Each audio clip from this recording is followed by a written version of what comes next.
Hi friends, welcome to LooknView. This is me Riya. ഇന്ന് നമുക്കൊരു craft ആയാലോ? നല്ല കളർഫുൾ ആയിട്ട് നന്നായി തിളങ്ങുന്ന ഒരു വോൾ ഹാങ്ങിങ് ആയാലോ ഇന്ന്?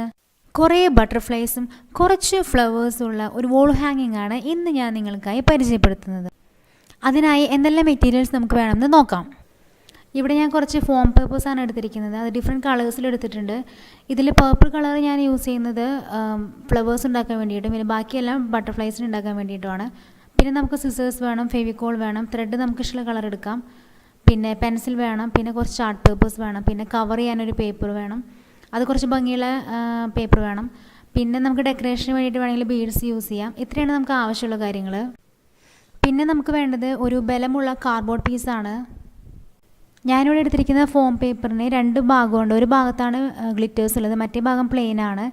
അപ്പോൾ നമ്മൾ കട്ട് ചെയ്യുമ്പോൾ എപ്പോഴും ഗ്ലിറ്റേഴ്സ് പുറത്ത് വരുന്ന വിധത്തിൽ വേണം കട്ട് ചെയ്യുന്നതിന് ശേഷം ഒട്ടിക്കാനൊക്കെ. ഇപ്പോൾ ഞാൻ ഒരു ചാർട്ട് പേപ്പറിൽ ബട്ടർഫ്ലൈനെ ഓൾറെഡി വരച്ച് കട്ട് ചെയ്ത് വെച്ചിരിക്കുകയാണ്. ഇനി ഞാൻ ഓരോന്നായിട്ട് ഈ ഫോം പേപ്പറിൽ ട്രേസ് ചെയ്തിട്ട് കട്ട് ചെയ്തെടുക്കാനാണ് പോകുന്നത്.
അടുത്തതായി നമുക്ക് കാർഡ്ബോർഡ് പീസ് എടുക്കാം. അതിൽ ഞാൻ 2 സർക്കിൾസ് മാർക്ക് ചെയ്തിട്ടുണ്ട്. അതിൽ ചെറിയ സർക്കിൾ 7 സെൻറ്റിമീറ്ററും വലിയ സർക്കിളിൽ 11 സെൻറ്റിമീറ്ററാണ് റേഡിയസ്. അത് ഞാനിപ്പോൾ കട്ട് ചെയ്തെടുത്തിരിക്കുകയാണ്. ഇനി ഞാൻ ഇതിൽ 8 പോയിൻ്റ് മാർക്ക് ചെയ്യുന്നുണ്ട്. അതെന്തിനാണെന്ന് വെച്ചാൽ നമുക്കിത് ഈ ത്രെഡെല്ലാം ഇതിൽ നമുക്ക് ഇടാൻ വേണ്ടിയിട്ട് ഹോൾ ക്രിയേറ്റ് ചെയ്യണം. 8 ഹോളാണ് നമുക്ക് വേണ്ടത്. ഞാൻ 8 പീസാണ് ഉണ്ടാക്കിയിരിക്കുന്നത്. അപ്പോൾ 4 എണ്ണം ഒരു ഡിസൈനും 4 എണ്ണം വേറെ ഡിസൈനുമാണ്. കളർ ഡിഫറൻസ് ആണ് വരുന്നത്.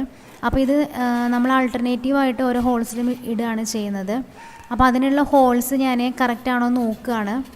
8 പോയിൻറ്റ്സ് ഞാൻ മാർക്ക് ചെയ്യുന്നുണ്ട്.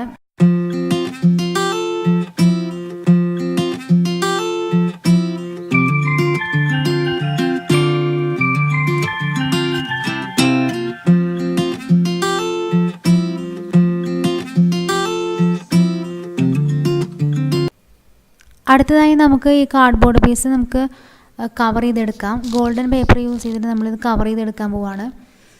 ഇതിൽ ഞാൻ ആദ്യം നടുവിലായിട്ട് ചെറുതായിട്ട് ഒരു കട്ട് കൊടുത്തിട്ട് ഇത് ഓരോ പീസായിട്ട് ഇങ്ങനെ കട്ട് ചെയ്തേക്കാണ്. അപ്പോഴാണ് നമുക്ക് ശരിക്കും ഇത് ഒട്ടിക്കുമ്പോൾ ശരിക്കും കേർവായിട്ട് സർക്കിളായിട്ട് നമുക്ക് കിട്ടുള്ളൂ.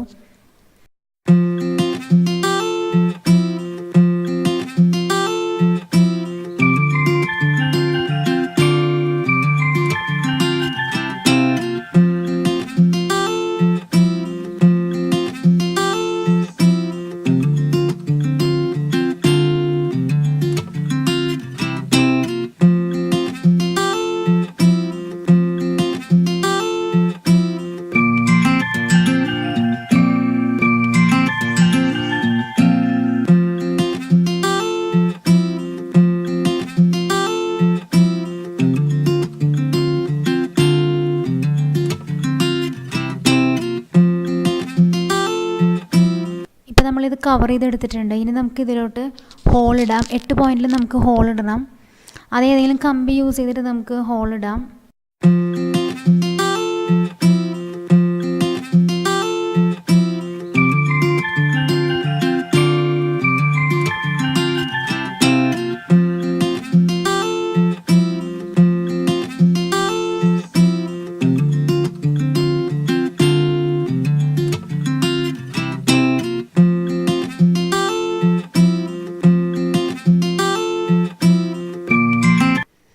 ത്രെഡ് ഹോളിൽ ഇട്ടതിന് ശേഷം നമുക്ക് ആ ത്രെഡിൽ തന്നെ ഒരു മുത്ത് പിടിപ്പിക്കാം. അത് മുത്ത് നമ്മൾ കോർത്തതിന് ശേഷം നമുക്ക് എത്ര ലെങ്ത്ത് ഇതിന് വേണമെന്ന് വെച്ച് നമുക്ക് അതനുസരിച്ച് നമുക്കത് മുത്ത് അവിടെ വെച്ചിട്ട് നമുക്കൊന്ന് ടൈ ചെയ്യാം. അപ്പോൾ പിന്നെ അത് താഴോട്ട് പോരത്തില്ല. അങ്ങനെ നമുക്ക് എല്ലാ ഡിസൈനും ചെയ്തെടുക്കാം. ഇതാണ് ഫൈനൽ ലുക്ക്. ഇത് ആൾട്ടർനേറ്റീവായിട്ട് ഇട്ടതുകൊണ്ട് കുറച്ചുകൂടി ഭംഗിയുണ്ട്. പിന്നെ നീളം നമുക്ക് ഇഷ്ടമനുസരിച്ചിട്ടാണ് നമ്മൾ ലെങ്ത്ത് നോക്കുന്നത്. ഒരുപാട് നീളം ഇഷ്ടമില്ലാത്തവർക്ക് നീളം കുറച്ച് വയ്ക്കാം. പിന്നെ ബീഡ്സ് ആണെങ്കിലും അധികം ബീഡ്സ് വേണ്ട എന്നുള്ളവർക്ക് ബീഡ്സിൻ്റെ എണ്ണം കുറയ്ക്കാം. ഡിഫറെൻറ്റ് കളേഴ്സ് അവൈലബിൾ ആണ് ഈ ഫോം പേപ്പറിൽ. അപ്പോൾ നമുക്ക് നമ്മുടെ ഇഷ്ടാനുസരിച്ച് നമുക്ക് കളർ സെലക്ട് ചെയ്യാം. എൻ്റെ ഈ വർക്ക് നിങ്ങൾക്ക് ഇഷ്ടപ്പെട്ടെന്ന് ഞാൻ കരുതുന്നു. ഇഷ്ടപ്പെട്ട ലൈക്ക് അടിക്കണം, ഇഷ്ടമാണെങ്കിൽ ഡിസ്ലൈക്ക് അടിക്കുക. നിങ്ങൾക്ക് ഷെയർ ചെയ്യാൻ തോന്നുകയാണെങ്കിൽ ഷെയർ ചെയ്യണം. പിന്നെ സബ്സ്ക്രൈബ് ചെയ്യാൻ മറക്കരുത്. Thanks for watching.